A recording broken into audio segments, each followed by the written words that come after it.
जय भोलेनाथ। स्वागत है आप सभी का बरगदेश्वर महादेव मंदिर उन्नाव के YouTube चैनल पर।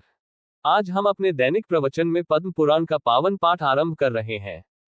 हमारा उद्देश्य है कि 18 पुराणों का ज्ञान हम रोजाना आप तक वीडियो के माध्यम से पहुंचाते रहें। हर दिन शाम 5 बजे नई वीडियो और शाम 6:30 बजे लाइव आरती दर्शन भी अवश्य देखें। चलिए भक्तिपूर्ण यात्रा की ओर बढ़ते हैं। जय भोलेनाथ। ओम श्री परमात्मने नमः। संक्षिप्त पद्म पुराण सृष्टि खंड। ब्रह्मा जी के यज्ञ के ऋत्विजों का वर्णन। सब देवताओं को ब्रह्मा द्वारा वरदान की प्राप्ति। श्री विष्णु और श्री शिव द्वारा ब्रह्मा जी की स्तुति तथा ब्रह्मा जी के द्वारा भिन्न भिन्न तीर्थों में अपने नामों और पुष्कर की महिमा का वर्णन।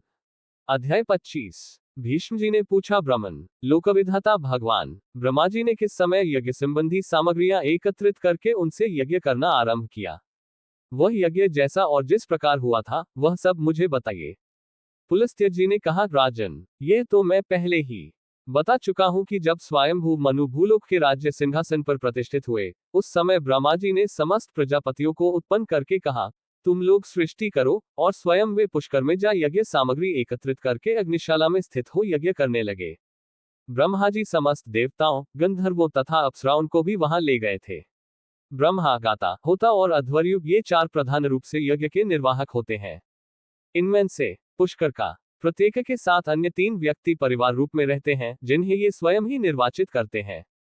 ब्रह्मा, ब्राह्मणाचंसी, पोता तथा अग्निध्र, इन 4 व्यक्तियों का एक समुदाय होता है। इन सबको ब्रह्मा का परिवार कहते हैं। ये चारों व्यक्ति आन्वीक्षिकी, तर्कशास्त्र तथा वेद विद्या में प्रवीण होते हैं। गाता, प्रत्योगाता, प्रतिहर्ता और सुब्रह्मण्य, इन 4 व्यक्तियों का दूसरा समुदाय उद्गाता का परिवार कहलाता है। होता, मैत्रावरुणी, अच्छावाक और ग्रावस्तुत, इन 4 व्यक्तियों का तीसरा समुदाय उद्गाता का परिवार होता है। अध्वर्यु, प्रतिप्रस्थाता, निष्ठा और उन्नेता, इन चारों का चौथा समुदाय अध्वर्यु का परिवार माना गया है। शंतनुनंदन, वेद के प्रधान प्रधान विद्वानों ने ये 16 ऋत्विज बताए हैं। स्वयंभू ब्रह्मा जी ने 366 यज्ञों की सृष्टि की है। उन सब में इतने ही ब्राह्मण ऋत्विज बतलाए गए हैं। कोई ऊपर बताए हुए ऋत्विजों के अतिरिक्त एक सदस्य और 10 चमसाध्वर्युओं का निर्वाचन चाहते हैं। ब्रह्मा जी के यज्ञ में देवर्षि नारद को ब्रह्मा बनाया गया। गौतम ब्राह्मणाच्छंसी हुए। देवरात को पोता और देवल को अग्निध्र के पद पर प्रतिष्ठित किया गया। अंगिरा का उद्गाता के रूप में वरण हुआ। पुलह प्रस्तोता बनाए गए। नारायण ऋषि प्रतिहर्ता हुए और अत्रि सुब्रह्मण्य कहलाए। उस यज्ञ में भृगु होता, वशिष्ठ, मैत्रावरुणी, क्रतु, अच्छावाक तथा च्यवन ग्रावस्तुत बनाए गए। मैं पुलस्त्य अध्वर्यु था और शिबी प्रतिष्ठाता। बृहस्पति नेष्टा, सांशपान उन्नेता और अपने पुत्र पौत्रों के साथ धर्म सदस्य थे। भरद्वाज, शमीक, पुरुकुत्स्य, योगंधर, अनक, तांडिक, कोण, कुतप, गार्ग्य और वेदशिरा, ये 10 चमसाध्वर्यु बनाए गए। कण्व आदि अन्य महर्षि तथा मार्कंडेय और अगस्त्य मुनि अपने पुत्र, पौत्र, शिष्य तथा बांधवों के साथ उपस्थित होकर रात दिन आलस्य छोड़कर उस यज्ञ में आवश्यक कार्य किया करते थे। मनवंतर व्यतीत होने पर उस यज्ञ का अभृत यज्ञांत स्नान हुआ। उस समय ब्रह्मा को पूर्व दिशा, होता को दक्षिण दिशा, अध्वर्यु को पश्चिम दिशा और उद्गाता को उत्तर दिशा दक्षिणा के रूप में दी गई। ब्रह्मा जी ने समूची त्रिलोकी ऋत्विजों को दक्षिणा के रूप में दे दी। बुद्धिमान पुरुषों को यज्ञ की सिद्धि के लिए 100 दूध देने वाली गौएं दान करनी चाहिए। उनमें से यज्ञ का निर्वाह करने वाले प्रथम समुदाय के ऋत्विजों को 48, द्वितीय समुदाय वालों को 24, तृतीय समुदाय को 16 और चतुर्थ समुदाय को 12 गौएं देनी उचित है। इस प्रकार अग्निध्र आदि को दक्षिणा देनी चाहिए। इसी संख्या में गांव, दास दासी तथा भेड़ बकरियां भी देनी चाहिए। अभृत स्नान के बाद ब्राह्मणों को शतरस भोजन देना चाहिए। स्वयंभू मनु का कथन है कि यजमान यज्ञ के अंत में अपना सर्वस्व दान कर दे। अध्वर्यु और सदस्यों को अपनी इच्छा के अनुसार जितना हो सके दान देना चाहिए। तदनंतर देवाधिदेव ब्रह्मा जी ने भगवान श्री विष्णु के साथ यज्ञांत स्नान के पश्चात सब देवताओं को वरदान दिए। उन्होंने इंद्र को देवताओं का, सूर्य को ग्रहों सहित समस्त ज्योतिर्मंडल का, चंद्रमा को नक्षत्रों का, वरुण को रसों का, दक्ष को प्रजापतियों का, समुद्र को नदियों का, धनाध्यक्ष कुबेर को यक्ष और राक्षसों का, पिनाकधारी महादेव जी को संपूर्ण भूतगणों का, मनु को मनुष्यों का, गरुड़ को पक्षियों का तथा वशिष्ठ को ऋषियों का स्वामी बनाया। इस प्रकार अनेकों वरदान देकर देवाधिदेव ब्रह्मा जी ने भगवान विष्णु और शंकर से आदरपूर्वक कहा, आप दोनों पृथ्वी के समस्त तीर्थों में परम पूजनीय होंगे। आपके बिना कभी कोई भी तीर्थ पवित्र नहीं होगा। जहां कहीं शिवलिंग या विष्णु की प्रतिमा का दर्शन होगा, वही तीर्थ परम पवित्र और श्रेष्ठ फल देने वाला हो सकता है। जो लोग पुष्प आदि वस्तुओं की भेंट चढ़ाकर आप लोगों की तथा मेरी पूजा करेंगे, उन्हें कभी रोग का भय नहीं होगा। जिन राज्यों में मेरा तथा आप लोगों का पूजन आदि होगा, वहां भी क्रियाएं सफल होंगी तथा और भी जिन जिन फलों की प्राप्ति होगी, उन्हें सुनिए। वहां की प्रजा को कभी मानसिक चिंता, शारीरिक रोग, दैवी उपद्रव और क्षुधा आदि का भय नहीं होगा। प्रियजनों से वियोग और अप्रिय मनुष्यों से संयोग की भी संभावना नहीं होगी। ये सुनकर भगवान श्री विष्णु ब्रह्मा जी की स्तुति करने को उद्यत हुए। भगवान श्री विष्णु बोले, जिनका कभी अंत नहीं होता, जो विशुद्धचित और आत्मस्वरूप हैं, जिनके हजारों भुजाएं हैं, जो सहस्र किरणों वाले सूर्य की भी उत्पत्ति के कारण है, जिनका शरीर और कर्म दोनों अत्यंत शुद्ध है, उन सृष्टिकर्ता ब्रह्मा जी को नमस्कार है। जो समस्त विश्व की पीड़ा हरने वाले, कल्याणकारी, सहस्त्रों सूर्य और अग्नि के समान प्रचंड तेजस्वी, संपूर्ण विद्याओं के आश्रय, चक्रधारी तथा समस्त ज्ञानेंद्रियों को व्याप्त करके स्थित हैं, उन परमेश्वर को सदा नमस्कार है। प्रभु, आप अनादि देव हैं, अपनी महिमा से कभी च्युत नहीं होते, इसलिए अच्युत हैं। आप शंकर रूप से शेषनाग का मुकुट धारण करते हैं, इसलिए शेषशेखर हैं। महेश्वर, आप ही भूत और वर्तमान के स्वामी हैं। सर्वेश्वर, आप मरुद्गणों के, जगत के, पृथ्वी के तथा समस्त भुवनों के पति हैं। आपको सदा प्रणाम है। आप ही जल के स्वामी वरुण, क्षीरशाय नारायण, विष्णु, शंकर, पृथ्वी के स्वामी, विश्व का शासन करने वाले, को नेत्र देने वाले अथवा जगत को अपनी दृष्टि में रखने वाले चंद्रमा, सूर्य, अच्युत, वीर, विश्वस्वरूप, तर्क के अविषय, अमृत स्वरूप और अविनाशी हैं। प्रभु, आपने अपने तेजस्वरूप प्रज्वलित अग्नि की ज्वाला से समस्त भुवन मंडल को व्याप्त कर रखा है। आप हमारी रक्षा करें। आपके मुख सब ओर हैं।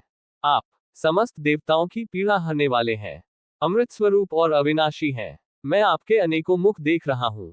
आप शुद्ध अंतःकरण वाले पुरुषों की परमगति और पुराण पुरुष हैं। आप ही ब्रह्मा, शिव तथा जगत के जन्मदाता हैं। आप ही सबके परदादा हैं। आपको नमस्कार है। आदिदेव, संसार चक्र में अनेकों बार चक्कर लगाने के बाद उत्तम मार्ग के अवलंबन और विज्ञान के द्वारा जिन्होंने अपने शरीर को विशुद्ध बना लिया है, उन्हीं को कभी आपकी उपासना का सौभाग्य प्राप्त होता है। देववर, मैं आपको प्रणाम करता हूँ। भगवान, जो आपको प्रकृति से परे अद्वितीय ब्रह्म स्वरूप समझता है, वही सर्वज्ञों में श्रेष्ठ है। गुणमय पदार्थों में आप विरारूप से पहचाने जा सकते हैं तथा अंतःकरण में बुद्धि के द्वारा आपका सूक्ष्म रूप से बोध होता है। भगवान, आप जिह्वा, हाथ, पैर आदि इंद्रियों से रहित होने पर भी पद्म धारण करते हैं। गति और कर्म से रहित होने पर भी संसारी हैं। देव, इंद्रियों से शून्य होने पर भी आप सृष्टि कैसे करते हैं? भगवान, विशुद्ध भाव वाले याज्ञिक पुरुष संसार बंधन का उच्छेद करने वाले यज्ञों द्वारा आपका यजन करते हैं, परंतु उन्हें स्थूल साधन से सूक्ष्म परात्पर रूप का ज्ञान नहीं होता, अतः उनकी दृष्टि में आपका ये चतुर्मुख स्वरूप ही रह जाता है। अद्भुत रूप धारण करने वाले परमेश्वर, देवता आदि भी आपके उस परम स्वरूप को नहीं जानते, अतः वे भी कमलासन पर विराजमान उस पुरातन विग्रह की ही आराधना करते हैं, जो अवतार धारण करने से उग्र प्रतीत होता है। आप विश्व की रचना करने वाले प्रजापतियों के भी उत्पत्ति स्थान है। विशुद्ध भाव वाले योगी जन भी आपके तत्व को पूर्ण रूप से नहीं जानते। आप तपस्या से विशुद्ध आदि पुरुष हैं। पुराण में ये बात बारंबार कही गई है कि कमलासन ब्रह्मा जी ही सबके पिता हैं, उन्हीं से सबकी उत्पत्ति हुई है। इसी रूप में आपका चिंतन भी किया जाता है। आपके उसी स्वरूप को मूल मनुष्य अपनी बुद्धि लगाकर जानना चाहते हैं। वास्तव में उनके भीतर बुद्धि है ही नहीं। अनेकों जन्मों की साधना से वेद का ज्ञान, विवेकशील बुद्धि अथवा प्रकाश ज्ञान प्राप्त होता है। जो उस ज्ञान की प्राप्ति का लोभी है, वो फिर मनुष्य योनि में नहीं जन्म लेता, वह तो देवता और गंधर्वों का स्वामी अथवा कल्याण स्वरूप हो जाता है। भक्तों के लिए आप अत्यंत सुलभ हैं। जो आपका त्याग कर देते हैं, आपसे विमुख होते हैं, वे नरक में पड़ते हैं। प्रभु, आपके रहते इन सूर्य, चंद्रमा, वसु, मरुद्गण और पृथ्वी आदि की क्या आवश्यकता है? आपने ही अपने स्वरूपभूत तत्वों से इन सब का रूप धारण किया है। आपके आत्मा का ही प्रभाव सर्वत्र विस्तृत है। भगवान, आप अनंत हैं, आपकी महिमा का अंत नहीं है। आप मेरी की हुई यह स्तुति स्वीकार करें। मैंने हृदय को शुद्ध करके समाहित हो आपके स्वरूप के चिंतन में मन को लगाकर यह स्तवन किया है। प्रभु, आप सदा मेरे हृदय में विराजमान रहते हैं, आपको नमस्कार है। आपका स्वरूप सबके लिए सुगम सुबोध नहीं है, क्योंकि आप सबसे पृथक, सबसे परे हैं। ब्रह्मा जी बोले, केशव, इसमें संदेह नहीं कि आप सर्वज्ञ और ज्ञान की राशि हैं। देवताओं में आप सदा सबसे पहले पूजे जाते हैं। भगवान श्री विष्णु के बाद रुद्र ने भी भक्ति से नतमस्तक होकर ब्रह्मा जी का इस प्रकार स्तवन किया, कमल के समान नेत्रों वाले देवेश्वर। आपको नमस्कार है। आप संसार की उत्पत्ति के कारण हैं और स्वयं कमल से प्रकट हुए हैं, आपको नमस्कार है। प्रभु, आप देवता और असुरों के भी पूर्वज हैं, आपको प्रणाम है। संसार की सृष्टि करने वाले आप परमात्मा को नमस्कार है। संपूर्ण देवताओं के ईश्वर, आपको प्रणाम है। सबका मोह दूर करने वाले जगदीश्वर, आपको नमस्कार है। आप विष्णु की नाभ से प्रकट हुए हैं, कमल के आसन पर आपका आविर्भाव हुआ है। आप मूंगे के समान लाल अंगों तथा कर पल्लवों से शोभायमान हैं, आपको नमस्कार है। नाथ, आप किन किन तीर्थ स्थानों में विराजमान हैं तथा इस पृथ्वी पर आपके स्थान किस किस नाम से प्रसिद्ध हैं? ब्रह्मा जी ने कहा, पुष्कर में मैं देवश्रेष्ठ ब्रह्मा जी के नाम से प्रसिद्ध हूँ। गया में मेरा नाम चतुर्मुख है। कान्यकुब्ज में देवगर्भ या वेदगर्भ और भृगु क्षेत्र में पितामह कहलाता हूँ।